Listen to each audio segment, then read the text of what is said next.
श्रीमान आपका निरीक्षण के लिए हाजिर है।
వరంగల్ మెగా టెక్స్టైల్ పార్కులో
ఇబ్బంది తలెత్తకూడదని, ఎలాంటి సమస్య తలెత్తకూడదని చెప్పని గతంలో ఉన్నటువంటి బతుకమ్మ చీరలకు సంబంధించిన బకాయిలను కూడా చెల్లించడానికి పెద్దలు బాగా గుర్తు వేదిక మీద పెద్దలు గౌరవ ముఖ్యమంత్రి గారి దృష్టికి అనేక సందర్భాల్లో తీసుకుపోయిన సందర్భంలో దఫల వారీగా గతంలో ఉన్నటువంటి బతుకమ్మ చీరల బకాయిలను కూడా చెల్లింపు చేసేటువంటి కార్యక్రమం అమలు చేస్తూ నేతన్నలకు మరింత ప్రోత్సాహం ఇవ్వాలని చెప్పని లక్ష రూపు రుణాలు మాఫీ చేయాలని కూడా ఇటీవల 1,00,000 లోపు రుణాలను కూడా మాఫీ చేసే సందర్భం. అదేవిధంగా అనేక కార్యక్రమాలలో నేతన్నలను చేరుస్తూ నేతన్నలకు పని కల్పించాలని చెప్పిన లక్ష్యంలో రాష్ట్రంలో ఉన్నటువంటి మహిళా తల్లులందరికీ సుమారు 64 లక్షల పైచిలకు మహిళా తల్లులు ఉంటే వారందరికీ కూడా నాణ్యమైన చీరలు, మన తెలంగాణలో సారే చీర అంటాం. ఆ రోజు ఆడబిడ్డలను గౌరవించుకునే విధంగా ఇచ్చేటువంటి చీరలను కూడా రెండు చీరలు ఇవ్వాలని చెప్పండి. 1,30,00,000 చీరలు ఈరోజు రాష్ట్ర వ్యాప్తంగా నేతన్నలకే పని కల్పించని ఒక లక్ష్యాన్ని పెట్టుకున్నప్పుడు ఇక్కడ సిరిసిల్లలో శివభాగం ఉన్నటువంటి నేత కార్మికులకు మరమగ్గాలకు కనిపించేటువంటి కార్యక్రమం. అదేవిధంగా ప్రభుత్వానికి సంబంధించినటువంటి ఈరోజు స్కూళ్ళు కానీ, ఆర్టీసీ కానీ, రైల్వే లైన్ కానీ, ఇతరత్ర ప్రభుత్వానికి సంబంధించినటువంటి ఏదైతే ఆర్డర్ ఉంటే ఆర్డర్ను కూడా ఇక్కడ ఉన్నటువంటి నేతలకు ఇచ్చేటువంటి కార్యక్రమం కూడా అమలు చేస్తూ వారి సమస్యను పరిష్కారం చేస్తూ ముందుకు పోయేటువంటి సందర్భంలో ఈరోజు ఇక్కడ సుమారు 800 మంది కార్మికులకు సంబంధించి ఈరోజు కుట్టు మిషన్లకు సంబంధించినటువంటిది ఏదైతే కార్యక్రమం పని కల్పించే కార్యక్రమం చేసుకున్నాం. ఇక్కడ ఉన్నటువంటి పెద్ద సందర్భం విజ్ఞప్తి చేస్తున్న వర్కర్ టు ఓనర్ పథకాన్ని కూడా గౌరవ శ్రీధర్ బాబు గారు, తుమ్మల నాగేశ్వర గారు, పొన్నం ప్రభాకర్ గారు దాన్ని కూడా మనం వీలైతే తొందరలో కూడా అమలు చేసి ఇక్కడ ఉన్నటువంటి కార్మికులకు పని కల్పించే విధంగా షెడ్లు ఉన్నటువంటి దాన్ని ఉపయోగం తీసుకునే విధంగా చేసేటువంటి కార్యక్రమాన్ని అమలు చేయాలని చెప్పిన సందర్భంగా నేతా కార్మికులకు చేతి నిండా పని కల్పించే విధంగా మీరు ఇప్పటికే అనేక కార్యక్రమాలు తీసుకొని ముందు పోతున్నారు. గౌరవ ముఖ్యమంత్రి రేవంత్ రెడ్డి గారి నాయకత్వంలో ఇప్పుడు నేతలందరూ కూడా పని కల్పించే దానిలో మనం బిజీగా ఉన్న సందర్భంలో వారి వ్యక్తిగత కష్ట సుఖాల్లో పాల్పంచుకున్నటువంటి కార్యక్రమాలను తీసుకొని మరింత ముందుకు పోవాలని ఇక్కడ కాటన్ పరిశ్రమ కానీ పాలిస్టర్ సంబంధించిన పరిశ్రమ కానీ ఇంక ఇతరత్ర దీనికి అనుబంధంగా ఉన్నటువంటి పరిశ్రమలకు సంబంధించిన వారిని కూడా ఆదుకునేటువంటి కార్యక్రమం చేయాలని చెప్పిన సందర్భంగా మనవి చేస్తూ ఇక్కడ ఒక ప్రాసెసింగ్ యూనిట్ని కూడా తీసుకొని వచ్చినట్టయితే ప్రాసెసింగ్ యూనిట్ లేకపోవడం వల్ల కూడా ఇతర ప్రాంతాలకు వెళ్ళి తీసుకొని వస్తున్న దాన్ని కూడా గమనించి ప్రాసెసింగ్ యూనిట్ కావాలని చెప్పి ప్రభుత్వం తీసుకొని పోతున్న దయచేసి మనం పెద్దలు శైలజరామయ్య గారు ప్రతిపాదన పంపించి తుమ్మల నాగేశ్వర గారు ఇక్కడ జిల్లా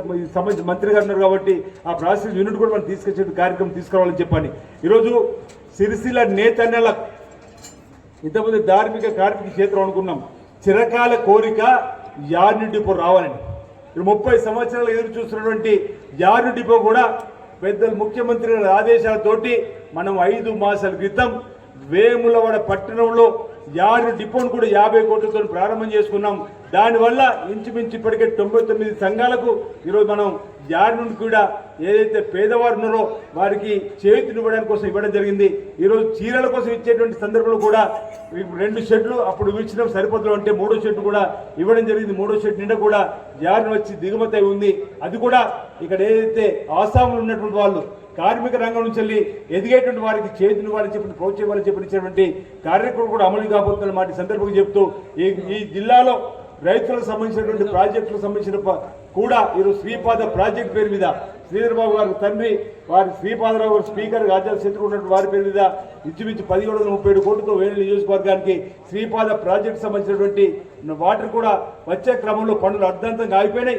10 సంవత్సరాలు పొడవబట్టేటువంటి పనులు ఈ మధ్యలో ప్రాజెక్టులు మొదటి దశలో ఈ ప్రాజెక్టు చేర్చడం జరిగింది. దాంతో పాటు ఇక్కడ మలకపేట ప్రాజెక్టు ద్వారా కూడా ఈ ప్రాంతాన్ని సాగుచేటువంటి కార్యక్రమం అమలు చేయడం కోసం చేసే ప్రయత్నం package 10, package 11, package 12 Ranganayaka sir వచ్చేటువంటి కూడా పడవట్టేటువంటివి కూడా ముందుకు తీసుకుపోయే ప్రయత్నం చేస్తున్నాం. దానికి మీరందరూ కూడా మద్దతు ఇవ్వాలని చెప్పి సందర్భంగా మనవి చేస్తూ రంగ అభివృద్ధిగా శ్రీధర్ బాబు గారు మంత్రిగా నేను పార్లమెంట్ సభ్యుడిగా ఆనాడు కూడా కావూరు సాంబశివరావు గారు తీసుకొచ్చిన నుంచి మొదలెట్టుకుంటే అప్గ్రేడేషన్ నుంచి మొదలు పెట్టుకుంటే అనేక రకాల కార్యక్రమాలకు ఆ రోజు నాంది పలికినాం. కార్యక్రమాలు నిరంతర ప్రక్రియ అభివృద్ధి అనేది అందులో భాగంగా ఈరోజు ఇక్కడ బెంగళూరుకు సంబంధించినటువంటి मैं आज आपको करीमनगर डिस्ट्रिक्ट एडमिनिस्ट्रेशन की तरफ से आपको हार्दिक स्वागत करते हैं. अप्रैल पार्क के लिए जो भी मालिक है आने वाला दिन में यहाँ हम लोग सरकार की तरफ से आश्वासन दिलाते हैं कुछ भी तकलीफ नहीं होगा और आपका इंडस्ट्री आगे बढ़ा सकते और यहाँ के लोगों को एम्प्लॉयमेंट भी मिले और आपका इंडस्ट्री भी अच्छा आगे बढ़े. ये हमारा इच्छा है, सरकार का इच्छा है. ఈ రోజు వరకుటి ఓనర్ కార్యక్రమాన్ని ఆనాడు కాంగ్రెస్ పార్టీ హయాంలో ఏ విధంగా వీళ్ళని అభివృద్ధి చేయాలని అప్పటి నుంచి తీసుకున్న కార్యక్రమం పెద్దలు తుమ్మల నాగేశ్వరరావు గారు, శ్రీధర్ బాబు గారు, మేము గౌరవ ముఖ్యమంత్రి గారు, ఉప ముఖ్యమంత్రి గారు, కేబినెట్ ఇద్దరు కూడా ఇప్పుడున్నటువంటి మొదటి సంవత్సరంలో కొన్ని రైతాంగ ఇతరత్ర కార్యక్రమాలకు ప్రాధాన్యత ఇచ్చాం. ఇప్పుడు చేనేత రంగానికి సంబంధించి తప్పకుండా ఉపాధి పరమైనటువంటి అంశాలు అనేక రకాలుగా పిల్లలకు సంబంధించి జీవో నెంబర్ 1 ద్వారా రాష్ట్రంలో ప్రభుత్వ గుడ్డను ఉపయోగించే వాళ్ళందరూ కూడా మరి ఇక్కడి నుంచి తీసుకోవాలనేది, దాని తర్వాత పిల్లలకు రాష్ట్రంలో బడి పిల్లలతో పాటుగా అందరికీ అవసరమైనటువంటి బట్టను కూడా ఇక్కడి నుంచే తీసుకుంటా ఉన్నాం. మహిళా సంఘాలకు ప్రతి అక్క చెల్లకు 2 చీరల చొప్పున సంవత్సరానికి ఇవ్వాలనేటువంటి నిర్ణయం తీసుకొని ఆ చీరలు కూడా ఆర్డర్ చేయడం జరిగింది. ఇవాళ చిన్న చిన్న సమస్యలతోటి విద్యుత్ పరమైన ఇబ్బందులు వస్తే ప్రభుత్వం ఒక్క నిమిషం కూడా ఆలోచన చేయకుండా పనులు ఆగద్దని, పాత వాటికి సంబంధించిన అంశాన్ని ఇప్పుడు తెర మీదకి తేవద్దని పనులు యథావిధిగా కొనసాగి సరి అయిన సమయంలో అవి అందించాలనేటువంటి ఆదేశాలను ఇయ్యడం జరిగిందనే మాట కూడా ఈ సందర్భంగా మనం చేస్తూ ఉన్నాం. ఆనాడు ఈ చేనేత రంగానికి సంబంధించి ఒక విపత్కర పరిస్థితి ఉంటే పబ్లిక్ గార్డెన్లో రాజశేఖర రెడ్డి గారు ముఖ్యమంత్రిగా పిలిచి మహిళా సంఘాలందరికీ కూడా ఆయన నేమ్ మార్క్ఫెడ్ చైర్మన్ వారి ప్రభుత్వం ఇప్పు 5 లక్షల రూపాయలు మహిళా సంఘాలకు ఇచ్చి సిరిసిల్ల ప్రాంతానికి దాదాపు 12,000 పైన అంత్యోదయ కార్డులు ఇచ్చి ఇక్కడ ప్రాంతంలో ఎటువంటి ఆత్మహత్యలు జరగద్దు, అధైర్యపడకండి, ప్రభుత్వం ఉన్నదని ర్యాలీలు కూడా తీసి ధైర్యంగా ఈ ప్రాంత చేనేత అన్నలందరికీ అండగా ఉన్నాం. మరి మా మహేందర్ రెడ్డి గారు చెప్తూ వస్తూ ఇక్కడ చాలా వరకు ఒక సామాజిక స్పృహతో సమస్యలను వాటంతటే వారు పరిష్కారం చేసే క్రమంలో చరిత్రలో కూడా ఈ ప్రాంతానికి ఒక పేరుందని వారు చెప్పటం, అదేవిధంగా నేతన్నలకు నిలయమైన ఈ సిరిసిల్ల నేతన్నలతో పాటు ఈరోజు వ్యవసాయంపై ఆధారపడి ఉన్న మా రైతు సోదరులు వారి కుటుంబ సభ్యులు, దానికి తోడు మరి వివిధ స్థాయిలో అనేక ఆదాయ వనరులను ఈ రాష్ట్రానికి దేశానికి సమకూరుస్తా ఉన్న పెద్దలందరూ ఈ ప్రాంతంలో ఉన్నారు. ఒక చైతన్యవంతమైన భూమి ఇది. మరి ఈ భూమికి సంబంధించిన ప్రఖ్యాత మరి పెద్దలు నారాయణ రెడ్డి లాంటి పెద్దలు కూడా ఈ ప్రాంతం నుంచి ఉన్నవారు మీ అందరికీ కూడా తెలుసు. సిహెచ్ రాజేశ్వరరావు గారు మరి ఆ రోజు వారు కమ్యూనిస్ట్ పార్టీలో ఉండి కూడా మరి ఈ ప్రాంతానికి సంబంధించిన మహనీయులుగా నిలిచిన వ్యక్తులు. మన ప్రాంతం ఇది. ఈ ప్రాంతంలో ఒక ప్రముఖమైన దేవస్థానం, దేశంలోనే నలుమూలల నుంచి వచ్చే అనేక మంది భక్తులు ఈరోజు రాజరాజేశ్వర స్వామి ఆశీస్సులు పొందటానికి ఇక్కడికి వచ్చి ఈ ప్రాంతానికి సంబంధించి విశిష్ట గురించి మా ఇప్పుడే ఆది శ్రీనివాస్ గారు చెప్పారు. మా సోదరులు పొన్నం ప్రభాకర్ గారు మాట్లాడుతూ ఆనాడు మా కాంగ్రెస్ పార్టీ ప్రభుత్వంలో వారు పార్లమెంట్ సభ్యుడిగా, మేము విప్పుగా, మంత్రిగా ఇక్కడున్న మా నేతన్నలకు సంబంధించిన నాయకులందరికీ కూడా స్పష్టంగా తెలుసు. ఏ కృత నిశ్చయంతోనైతే, ఏ లక్ష్యంతోనైతే ఈ నేతన్నలను కాపాడే ప్రతి ప్రయత్నంలో వెనుకాడకుండా ముందుకు తీసుకెళ్ళాం. పరిశ్రమను కాపాడాలి, పరిశ్రమలతో పాటు పరిశ్రమపై ఆధారపడి ఉన్న అనేక మంది, వేలాది మంది నేత కార్మికులకు సంబంధించి ఆ పరిశ్రమతో పాటు సామాజిక దృక్పథంతో ఇప్పుడే మా సోదరులు చెప్పినట్టు అంత్యోదయ కార్డు ఎక్కడ లేని విధంగా ఈరోజు సూరత్ పోయినా, ఉదాహరణ మాట్లాడుతూ ఉన్నాం, సూరత్ పోయినా సూరత్లో పనిచేసే ఆ నేతన్న సోదరులకు కూడా ఇన్ని వేల మందికి అంత్యోదయ కార్డులు లేవు. ఇక్కడున్న సంక్షేమ పథకాలకు సంబంధించి ఒక స్పష్టతతో ఆనాడు మా కాంగ్రెస్ పార్టీ ప్రభుత్వంలో అనేక సంక్షేమ పథకాలను మొదలుపెట్టి ముందుకు తీసుకెళ్ళాం. తెలంగాణ రాష్ట్రం ఏర్పడ్డ 10 సంవత్సరాల కాలంలో ఇంకా మెరుగైన జీవితాలను మేము చూస్తామని ఆలోచన చేస్తాన్న నేతన్న సోదరులకి అదే విధమైన ప్రయాణం ఎప్పుడు వారికి ఆత్మస్థైర్యం ఇచ్చే కార్యక్రమం చేయలేకపోయినా గత ప్రభుత్వానికి సంబంధించిన అంశాలు ఈరోజు మేము చెప్తా ఉన్నాం. మా ప్రభుత్వం ఏర్పడ్డ తర్వాత ఇంతకుముందే మా సోదరులు పొన్నం ప్రభాకర్ గారు చెప్పినట్టు అనేక కార్యక్రమాలు, సంక్షేమ కార్యక్రమాలు మొదలు పెట్టడం జరిగింది. ఆ క్రమంలో మా బాధ్యతగా ఈరోజు నేతన్నకు సంబంధించి, నేత కార్మికులకు సంబంధించిన సంక్షేమానికి సంబంధించి ఎక్కడ కూడా వెనుకాడకుండా ముందుకు పోవాలని ఈ మధ్యలోనే పెద్దలు తుమ్మల నాగేశ్వరరావు గారు అన్ని విషయాలను కూడా మరొక మారు మీకు స్పష్టంగా చెప్పడం జరుగుతుంది. ఈరోజు నేతన్న సంక్షేమమే ప్రధాన ధ్యేయంగా కాంగ్రెస్ పార్టీ ప్రభుత్వం ముఖ్యమంత్రి రేవంత్ రెడ్డి గారి నాయకత్వంలో ముందుకు పోతా ఉన్న తరుణంలో మీకు అందరికీ కూడా మేము అండగా ఉంటామని ఈరోజు టెక్స్పోర్ట్కు సంబంధించి 1.5 సంవత్సరం క్రితం ఎక్స్పోర్ట్కు సంబంధించిన మేనేజ్మెంట్ వర్క్ మాతోని సంప్రదించడం జరిగింది. కొన్ని సమస్యలను పరిష్కారం చేయండి, తొందరగా మేము మొదలు పెడతామని చెప్పారు. ఆ క్రమంలో మేము చెప్పాం వారికి, ఈరోజు మీ ఇక్కడ సిరిసిల్ల ప్రాంతంలో మొదలుపెట్టిన మరి మా ఇక్కడ ఉన్న గోయంక గారు ఉన్నారు, నరేష్ గోయంక గారు, వారి ప్రతినిధులు అందరూ కూడా ఉన్నారు. ఈ ప్రాంతంలో మీకు ఏమైనా సమస్యలు ఉంటే ఆ సమస్యలను పరిష్కారం చేస్తామని ఆ పరిష్కార మార్గాన్ని ఏర్పాటు చేసుకొని ఈరోజు ఇంత పెద్ద ఎత్తున ప్రారంభోత్సవం చేయటం జరిగింది. నమస్కారం. సంతోషం.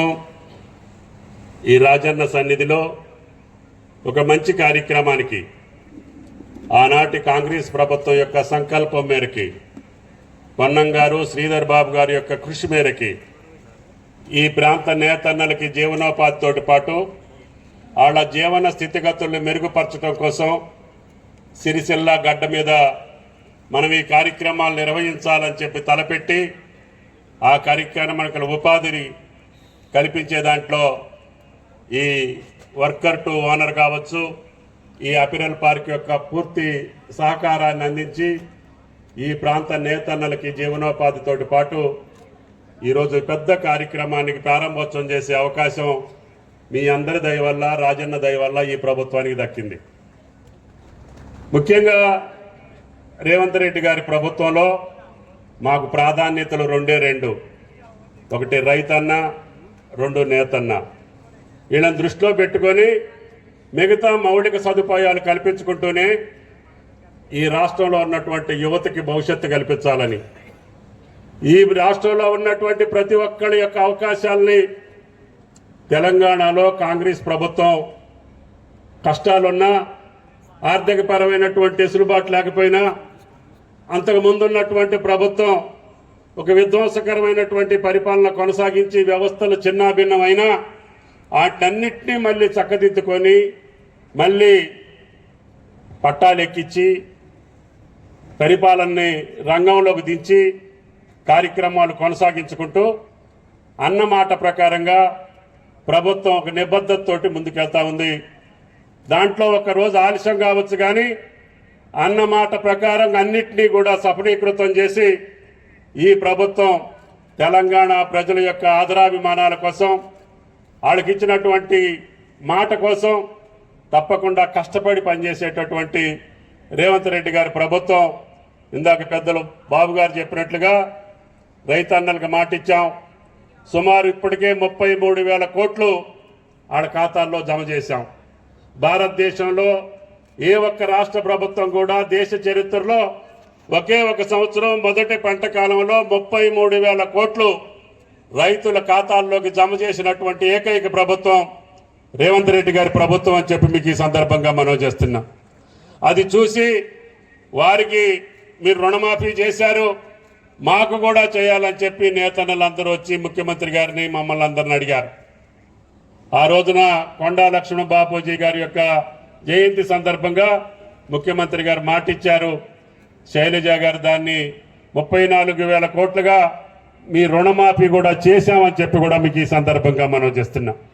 అంతేకాకుండా గతంలో ప్రకటించినటువంటి పథకాలు అరాకొరా నడుస్తూ ఉంటే వాటినన్నింటినీ కూడా ఈ యొక్క రంగం పట్ల అనుభవం కలిగినటువంటి అధికారి ఉంటే మీకు మేలు జరుగుతుందని ముఖ్యమంత్రి గారు పట్టుబట్టి శైలజ గారిని చేనేత జౌళి శాఖను కూడా పర్యవేక్షించమని చెప్పి ఆదేశాలు ఇచ్చారు. దానికి అనుగుణంగా ఏనాడు లేనటువంటి అన్ని బకాయిలను కూడా ఆమె గారు ఫైనాన్స్ డిపార్ట్మెంట్ యుద్ధం చేసి ముఖ్యమంత్రి గారిని ఒప్పించి ఈ ఒక్క సంవత్సరంలోనే 914 కోట్లు మీ యొక్క ఖాతాల్లో జమ చేసినటువంటి ఈ యొక్క జౌళి శాఖ. అంతేకాకుండా ఆనాడు ప్రారంభించినటువంటి భరోసా కావచ్చు, భద్రత కావచ్చు, పొదుపు కావచ్చు, ఈ పథకాలన్నిటికీ నిధులు సమకూర్చారు. ఒకే రోజు 290 కోట్లు మీ ఖాతాల్లో జమ చేశాం. అదేవిధంగా పొదుపు కార్యక్రమానికి అండగా నిలబడ్డాం. భరోసా, అదేవిధంగా బీమా, అన్ని కార్యక్రమాలు రైతుకి ఏ రకంగా మనం చేయూతనిస్తున్నామో నేతన్నికి అంతకంటే మిన్నగా ఇవ్వాలి. ఇన్ని వేల మంది ఆధారపడ్డటువంటి ఈ రంగం ఎప్పుడు కూడా కంటనీరు పెట్టకూడదు. వాడు సుఖ సంతోషాలతో ఆనందంగా ఉంటేనే మనకు లాభం జరుగుద్దని ప్రభుత్వాన్ని ఆదేశించి ముఖ్యమంత్రి గారి ద్వారా అన్ని డిపార్ట్మెంట్లో కావాల్సినటువంటి వస్త్రానికి సంబంధించినటువంటి అన్ని అవసరాలు టెస్కోలోనే కొనాలని చెప్పి ముఖ్యమంత్రి గారు ఆర్డర్ ఇచ్చారు. ఇప్పటికే సుమారు 900 కోట్లు మీకు ఆర్డర్స్ వచ్చినాయి. మిగతా 4-5 డిపార్ట్మెంట్లు ఉన్నాయి. అవి కూడా పర్యవేక్షించి ఈ రాష్ట్రానికి కావలసినటువంటి ప్రభుత్వ రంగంలో ఏదైతే అవసరం ఉందో అన్నీ మా నేతన్న దగ్గరే కొనాలని చెప్పి రూలు పెట్టి మీ యొక్క జీవనోపాధి కోసం సహకరిస్తున్నామని చెప్పి కూడా మీకు విజ్ఞప్తి చేస్తున్నా. కాబట్టి దయచేసి ఏ కార్యక్రమం కూడా ఈ సంవత్సర కాలంలో పొన్నం గారు కానీ బాబు గారు కానీ మీరు అడిగినటువంటి సమస్యలు మొత్తాన్ని పరిష్కారం చేశాం. ఈరోజు మళ్ళీ వర్కర్ టు ఓనర్ అనే కార్యక్రమం ఆనాడు కాంగ్రెస్ పార్టీ ప్రారంభించింది. దానికి నిర్ణయం తీసుకోమని చెప్పి ఇక్కడ నేతన్నలు కూడా అడుగుతున్నారు. తప్పకుండా అది ప్రభుత్వం యొక్క ఆలోచన, కాంగ్రెస్ ప్రభుత్వం యొక్క లక్ష్యం. తప్పకుండా దాన్ని కూడా ముఖ్యమంత్రి గారితో మాట్లాడి అందరం సమైక్యంగా వర్క్ టు ఓనర్ పథకాన్ని కూడా కొనసాగిస్తామని చెప్పి కూడా మీకు ఈ సందర్భంగా మనం చేస్తున్నాం. కాబట్టి ప్రభుత్వం నేతన్నల పట్ల ఆదరాభిమానాలతోటి పాటు మీ ఆత్మ గౌరవంతో పాటు మీ ఆత్మవిశ్వాసానికి దెబ్బ తగలకుండా ప్రయత్నం చేస్తామని చెప్పి మీకు విజ్ఞప్తి చేస్తున్నా. ఈ రకమైనటువంటి పార్కులు ఈరోజు వరంగల్లో కూడా కొన్ని కంపెనీలతో ఏర్పాటు చేసుకుంటున్నాం. మన వాళ్ళు ఎక్కడైనా దేశాలకు పోయి పనిచేస్తున్నారో మళ్ళీ అందరూ తెలంగాణలోకి వచ్చి ఈ వృత్తికి చక్కగా ఆలంబించి వాళ్ళ జీవనోపాధి పెంచుకునేటట్టుగానే మౌలిక వసతుల కల్పన కోసం తప్పకుండా తెలంగాణ ప్రభుత్వం ప్రయత్నం చేస్తుంది. ఒక పక్క రైతును చూసుకుంటున్నాం, ఒక పక్క నేతలను చూసుకుంటున్నాం. ఇబ్బందులున్నా ప్రభుత్వం మీద ఒత్తిడి తీసుకొచ్చి ముఖ్యమంత్రి గారు ఈ 2 రంగాల్ని ముందుకు తీసుకెళ్తున్నారు. తప్పకుండా వాటి కోసం ప్రయత్నం చేస్తానే ఉన్నాం. కొంతమంది ఇది మా డబ్బు, ఇది మేము ఇచ్చాము, ఇది మీరు తీసుకున్నారని చెప్పి కొంతమంది మాట్లాడుతున్నారు. ఇది నీ అబ్బ సొత్తు కాదు, మా అబ్బ సొత్తు కాదు. ఇది అందరిది, ప్రజల సొత్తు. మేము వాళ్ళ యొక్క కష్టం, వాళ్ళ యొక్క చెమట, వాళ్ళ యొక్క శక్తితోటి వసూలు చేసిన పన్నులు మేము కేంద్రానికి ఇస్తే అందుట్లో 70 పైసలు ఉంచుకొని 30 పైసలు ఇస్తున్నారు. సన్న బియ్యం ఇచ్చినా, లేకపోతే రుణమాఫీ చేసినా, లేకపోతే రైతు బంధు ఇచ్చినా, రైతు భరోసా ఇచ్చినా ఈ యొక్క రైతన్నల యొక్క కష్టం, తెలంగాణ ప్రజల యొక్క కష్టం చెమట తప్ప ఎవడి దగ్గర దాసోహం అనేటటువంటి పరిస్థితి ఈ రాష్ట్రానికి లేదు అని చెప్పి కూడా మీకు ఈ సందర్భంగా మనం చేస్తున్నాం. మీ కేంద్రాన్ని పోషించేది, బతికిచ్చేది మా రాష్ట్రాలు. ఆ రాష్ట్రాల్లో అత్యధికంగా మీకు డబ్బులు కట్టబెట్టేది తెలంగాణ రాష్ట్రం. ఇందాక పెద్ద పొన్నం గారు చెప్పారు, కొంతమంది ఆ ఫోటో పెట్టాలా, ఈ ఫోటో పెట్టాలని. అయితే కేంద్ర పథకాల మొత్తానికి మా రాష్ట్ర ముఖ్యమంత్రుల ఫోటోలన్నీ పెట్టాలి. ఎందుకంటే మా రాష్ట్ర ప్రజల యొక్క సొమ్ములతోటి కేంద్రం నడుస్తుంది. మరి మా ఫోటోలన్నీ పెట్టుకుంటారా? అందుకని అర్థం పర్థం లేని మాటలతోటి, అస్తవ్యస్తమైనటువంటి వ్యవహారాలతోటి అగాధాన్ని సృష్టించొద్దు, అపోహలు సృష్టించొద్దు. ఎవళ్ళ బాధ్యత వాళ్ళది, ఎవళ్ళ కార్యక్రమాలు వాళ్ళవి, ఎవళ్ళ పదవుల్లో, ఎవళ్ళ రాజ్యంలో, ఎవళ్ళ రాష్ట్రంలో, ఎవళ్ళ కేంద్రంలో ఉండాలో ప్రజలు నిర్దేశిస్తారు. ఆ నిర్దేశ ప్రకారంగా రాజ్యాంగబద్ధంగా పరిపాలిస్తారు తప్ప నీది లేదు, నాది లేదని చెప్పి గౌరవ పెద్దలందరికీ విజ్ఞప్తి చేయదలుచుకున్నా. నమిలికొండ అనుష గారు, వర్ష అనుష గారు, అనురాధ గారు గారు, బీర్ల భవానీ గారు, చిట్టనవేణి మనిష గారు, ముస్కం సంధ్యారాణి, అనుగుల సుమలత, మునిగె లాస్య, లంబ లవణ్య, రేసు లతానువేణి శ్రీలత, బొల్లు రూప, మొతుకుపల్లి జమున, లక్ష్మి, రాపెల్లి శ్రావ్య, మాయదారి ప్రశాంత, సదిమేల భవానీ, సిలువేరు స్వాతి. ఇవి మరి ప్రత్యక్ష ఉపాధి నేత కార్మికుల రూపంలో కావచ్చు, రైతుల రూపంలో కావచ్చు, అనేక మందికి ఈ సంస్థ ద్వారా పరోక్షంగా మరొక 5,000 ఉపాధి లభించబోతుంది. మరి నిజంగా ప్రభుత్వానికి ధన్యవాదాలు తెలియజేస్తున్నాం. మీరు వరుసగా వెళ్ళి మీ అపాయింట్మెంట్ ఆర్డర్స్ తీసుకోండి అమ్మా.